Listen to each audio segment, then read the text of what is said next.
sur les routes de l'Oise et des Yvelines réclame une rançon de 4 millions d'euros à l'État pour cesser ses actions.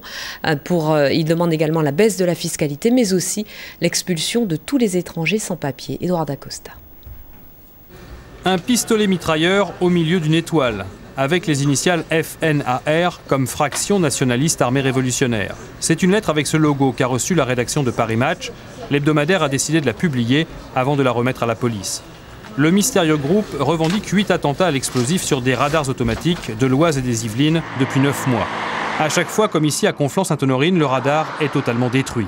Malgré 3 autres lettres de revendication parvenues aux enquêteurs, la sous-direction antiterroriste ne disposerait d'aucune piste sérieuse ni empreinte exploitable.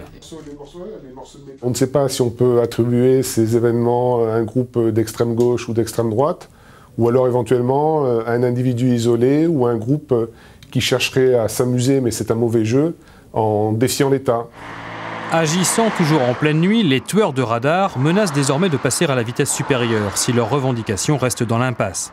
Ainsi, le groupuscule réclame de manière très confuse la suppression des radars, bien sûr, le versement d'un impôt révolutionnaire de 4 millions d'euros, la baisse de la fiscalité pour augmenter le pouvoir d'achat, insistant aussi sur l'arrêt de l'immigration et le renvoi de tous les clandestins.